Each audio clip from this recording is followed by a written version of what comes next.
What are the forgotten tools of tradecraft? Which objects might unlock the hidden history of espionage?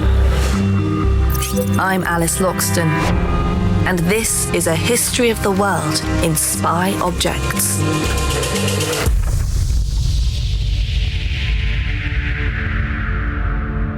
In the Second World War, Nazi Germany maintained a staggering 1,000 prisoner-of-war camps. Germany had been a signatory at the 1929 Geneva Convention, which sought to guarantee the humane treatment of prisoners of war.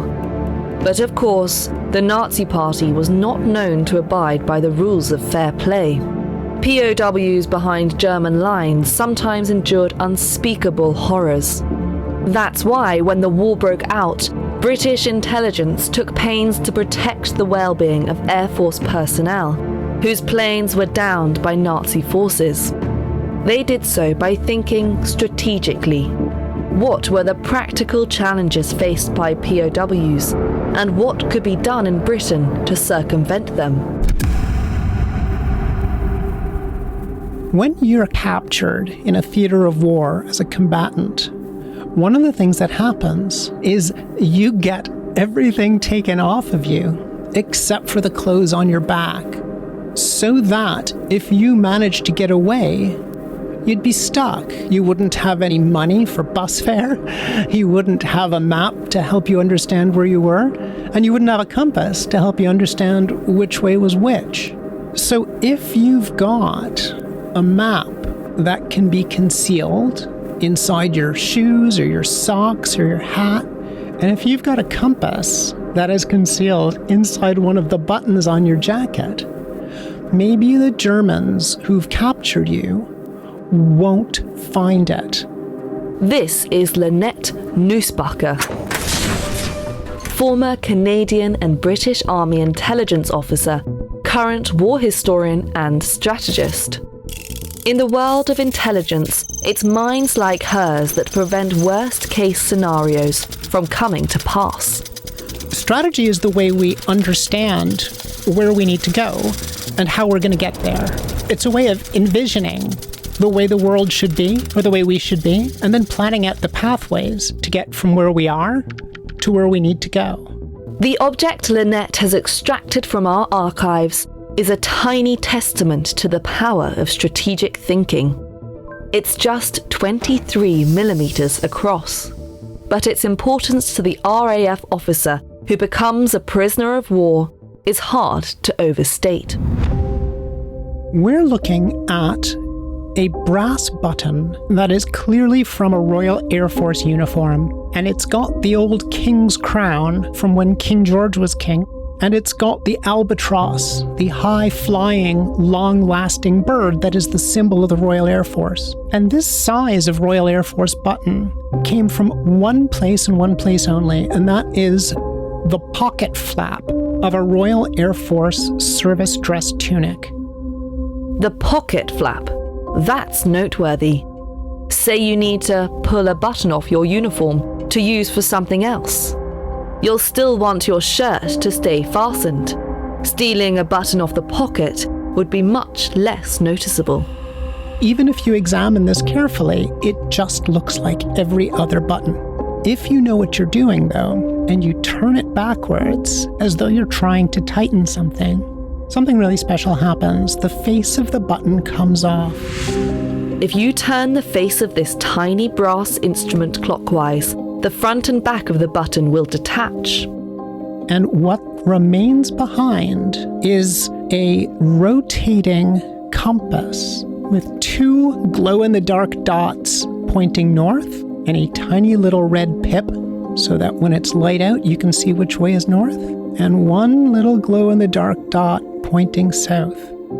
Pair that tiny compass with a map concealed in the heels of your boots, and with any luck, you might just make a daring escape.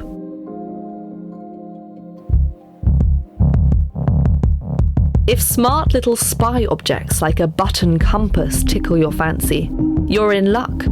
British intelligence produced many such crafty gadgets during the war, with the help of MI9's resident wizard of escape and evasion devices. Clutty Hutton was an expert at creating objects that a German field police soldier would look at but not see. Christopher William Clayton Hutton, or Clutty for short, was a former RAF pilot turned film publicist. In 1940, he went to work for MI9, tasked with creating objects that the British Air Force personnel could use to escape from enemy capture, and Clutty delivered. Clutty Hutton was able to create escape boots, which were meant to look like an ordinary flying boot, but you could then take the upper part of the boot off and suddenly it would look like regular shoes. From decked out in military garb to disguised as an ordinary civilian within seconds, pretty smart indeed. And that wasn't the only disguise he concocted. Hutton created uniforms that were reversible so that if you're on the ground in German-held territory, you could take off your flying tunic, turn it inside out, and suddenly it's an ordinary working man's jacket. Clutty was able to contribute so many helpful designs and devices to the RAF because he carefully considered every material, every minute detail. Everybody had stubs of pencil stuffed into their pockets, especially pilots, for making notes while they were flying. Pilots and navigators all had to have grease pencils or plain pencils, and Clutty was able to put magnetized metal into little pencil stubs, and those magnetized bits of metal could be turned into compasses.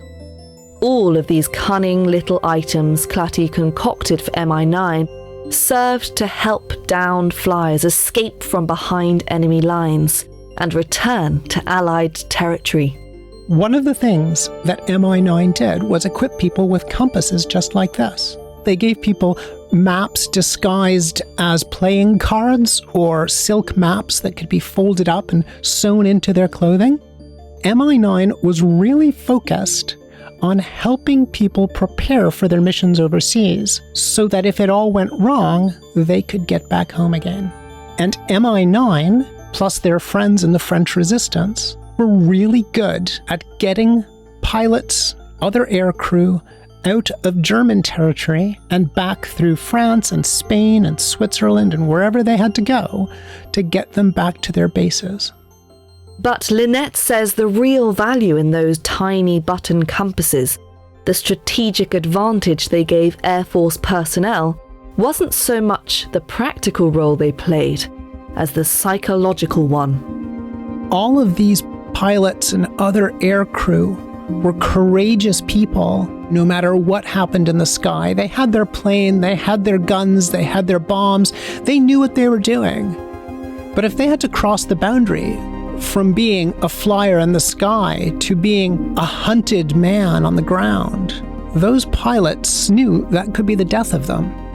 Those brass buttons were a form of insurance, a way not just to preserve their physical safety, but to provide some measure of peace of mind.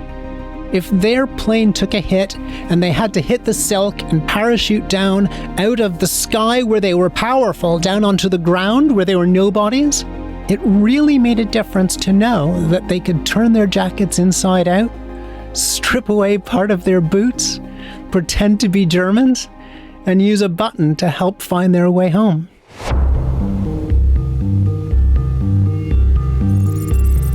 I'm Alice Loxton. More secrets await in the next episode of A History of the World in Spy Objects from Spyscape Studios. If you like this podcast, please give it a 5-star rating or leave a review. Ratings and reviews help other people discover the series and help us bring you more episodes like this one. Or why not forward the podcast to a friend? And thank you for listening.